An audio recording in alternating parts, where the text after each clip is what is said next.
¿Te imaginas un enorme bombardero nuclear que llegue a su destino a velocidades supersónicas? Ese era el sueño de los americanos en los primeros días de la Guerra Fría. Una aeronave que lleve miles de kilos de bombas, pero que pueda volar tan alto y rápido que supere a los interceptores, aviones de caza ligeros, considerados la mejor línea de defensa contra los grandes bombarderos. Ese sueño impulsó la creación de uno de los ejemplares más interesantes y exóticos de la aeronáutica militar, el bombardero supersónico XB-70 Valkyrie, aunque se trata de un prototipo que nunca despegó, por así decirlo. Hoy conoceremos todos los alucinantes detalles y la historia de la aeronave más importante que nunca pudo ser, por qué fracasó y cuál es el legado que nos dejó. Trae tus pipocas, suscríbete y empecemos. Cuando se piensa en bombarderos, viene a la mente la silueta de uno de los aviones más imponentes y majestuosos que surcaron los cielos, el maravilloso B-52 Stratofortress, un bombardero pesado cuyo primer vuelo se remonta a 1952,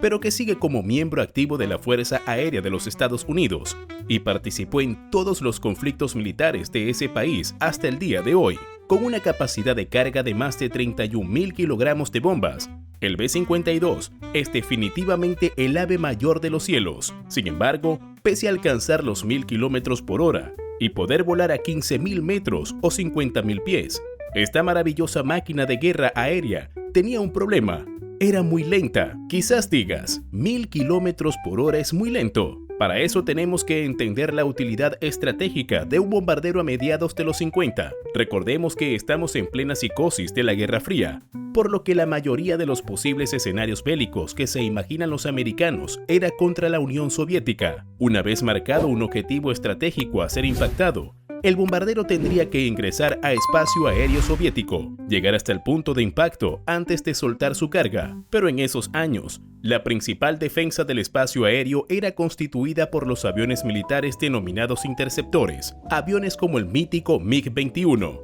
el MiG-25, el Sukhoi y el imponente Tupolev. Todos y cada uno de ellos superaban ampliamente en velocidad y altura al B-52, por lo que era improbable que el bombardero llegue al punto de impacto sin ser antes derribado, o que pueda volver entero a casa. Apareció entonces el B-58 Hustler, uno de los primeros bombarderos supersónicos que alcanzaba una velocidad de Mach 2, es decir, 2 veces la velocidad del sonido, aproximadamente 2.100 kilómetros por hora, y podía elevarse a un poco menos de 20.000 metros, 65.000 pies, pero no tenía bodega de bombas. Para llevar una bomba nuclear, debía usar una cápsula externa que colgaba del fuselaje. Es así que la Fuerza Aérea Norteamericana licitó para el diseño y construcción de un bombardero que pueda llevar una amplia carga de bombas y que pueda superar a los interceptores soviéticos volando a Mach 3 a gran altitud. Ese programa se denominó Weapon Systems 110A. La afamada compañía Boeing presentó el Model 773 y se lo consideraba como claro favorito a ser elegido para la producción. La sorpresa llegó cuando uno de sus rivales, la North American Aviation, presentó una propuesta altamente innovadora aprovechando un interesante descubrimiento: el concepto de compresión de sustentación, lo cual significaba que se aprovecharían las ondas de choque a velocidades supersónicas para generar sustentación extra. North American Aviation, creadores, entre otros, del legendario P-51 Mustang, se adjudicaban el proyecto y comenzaban una carrera contra lo imposible. El nombre Valkyrie o Valkyria fue adquirido en un concurso de nombres que la Fuerza Aérea organizó. Vaya que le sienta bien. El proyecto tenía un enorme desafío: para que una nave de ese tamaño alcance o supere Mach 3, es decir, 3 veces la velocidad del sonido, más de 3.000 kilómetros por hora, y vuela más de 20.000 metros. La piel del avión y la estructura sería sometida a condiciones verdaderamente extremas. Su diseño parece haber inspirado las historias más increíbles de ciencia ficción, y aún hoy,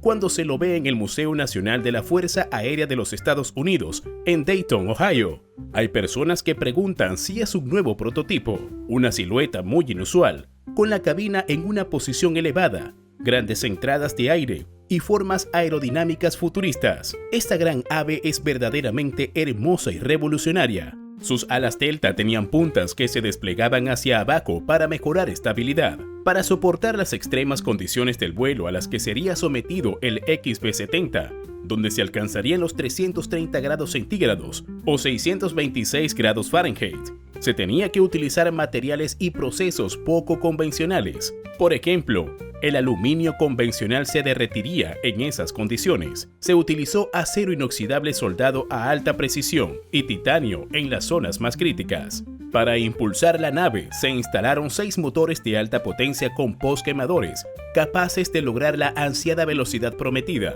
capaces de romper 3 veces la barrera del sonido. A diferencia de un avión de caza donde cuando las cosas salían mal y el piloto podía simplemente ser eyectado, el XB-70 contaba con una cápsula sellada que envolvía al piloto y al copiloto independientemente antes de expulsarlo de la aeronave.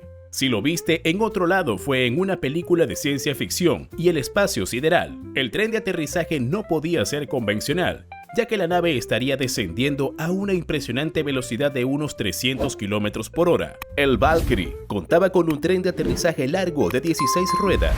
Pasaron 7 años de arduo trabajo diseñando la aeronave, hasta su primer vuelo el 21 de septiembre de 1964. Ocasión largamente esperada pero plagada de problemas y detalles que tendrían que ajustarse, algo esperado de un prototipo experimental. El primer prototipo, el 62-0001, tuvo 83 vuelos antes de ser retirado.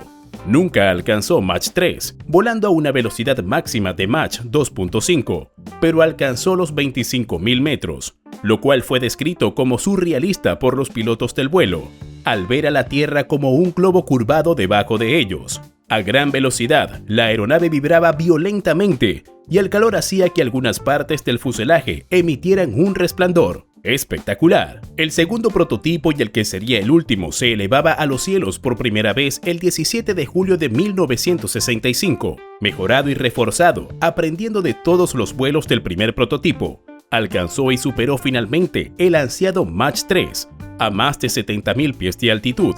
Un verdadero logro. Parecía que el Valkyrie estaba a punto de convertirse en el arma principal de la fuerza norteamericana. Pero un cambio en los vientos del escenario mundial y una sesión fotográfica lo cambiarían todo. No te olvides de suscribirte al canal, darle like al video y comentarlo. Te estaremos leyendo. ¿Qué pasó con el XB-70? ¿Por qué no llegó a producirse y ser miembro de la Fuerza Aérea Estadounidense? Principalmente 2 factores. El primero tiene que ver con los avances tecnológicos en materia bélica. Cuando se comisionó el proyecto, a mediados de los años 50, los bombarderos pesados eran vistos como la principal herramienta para un potencial bombardeo estratégico intercontinental. Se ordenó la creación de una aeronave capaz de superar en velocidad y altitud a los aviones interceptores y poder llevar una gran carga de bombas. Pero recordemos que pasaron 7 años desde ese momento hasta los primeros vuelos del Valkyrie. Y 7 años son muchos en cuanto a avances tecnológicos. La tecnología de misiles SAM, Surface to Air, tierra-aire, marcaban el inicio de la obsolencia estratégica del XB-70. Los interceptores ya no eran la peor amenaza de los bombarderos, sino estos misiles de alta velocidad y precisión que dificultaban exponencialmente el éxito de una teórica misión. De repente la altitud y la velocidad ya no garantizaban invulnerabilidad. Pero lo que marcó un cambio decisivo en la estrategia de disuasión fue la aparición de los misiles balísticos intercontinentales. Si bien aparecieron como prototipos al final de la Segunda Guerra Mundial, como el temido B-2, el misil de largo alcance alemán, a finales de los años 50, ambos rivales de la Guerra Fría, los Estados Unidos y la Unión Soviética, lograron crear misiles de largo alcance y vasto poder destructivo. Para principios de los 60, era posible alcanzar un blanco estratégico en territorio enemigo sin la necesidad de físicamente volar hacia él. Por tanto, el XB-70, por mucha maravilla tecnológica que era, y aún es, se quedaba sin trabajo antes de comenzar oficialmente sus operaciones. Era tecnología útil, 10 años atrás. El razonamiento era apabullante. ¿Para qué arriesgar una aeronave de cientos de millones de dólares, miles de millones al cambio actual, en una misión con altísimo riesgo de fracaso? Además de poner en peligro la tripulación, cuando es más barato y rápido hacerlo lanzando un misil. Pero el acontecimiento que finalmente dio el golpe de gracia a esta maravilla de la aviación ocurrió el 8 de junio de 1966. El avión en cuestión era el segundo prototipo del XB-70, mejorado, más avanzado.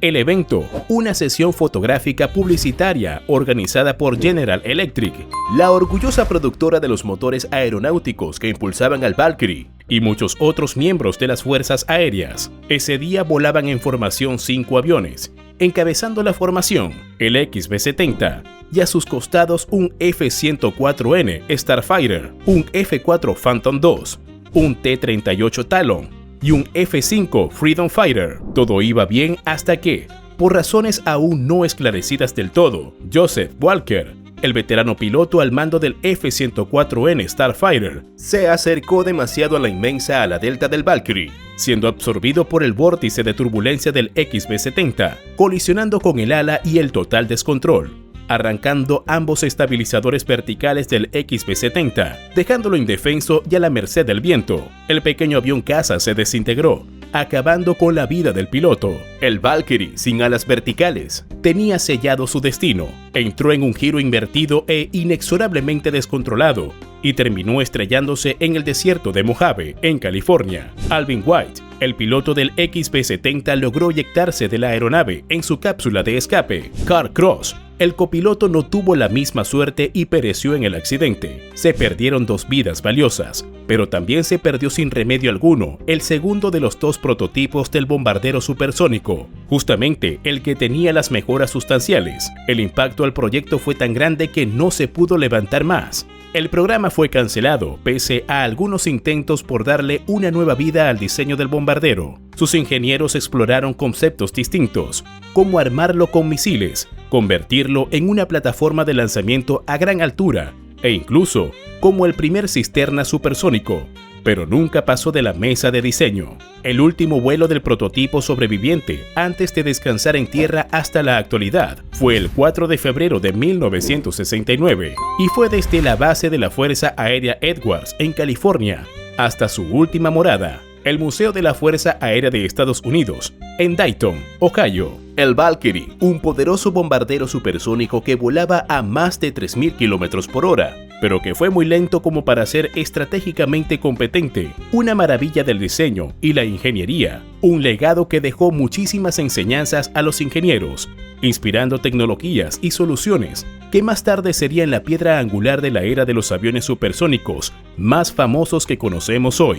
Una historia que supera el alcance de nuestra imaginación y que logró finalmente volar hasta su punto de impacto y cumplir su misión: encantarnos. Dinos qué te pareció nuestro video en los comentarios, dale like y no olvides suscribirte para ver más contenido de primera calidad.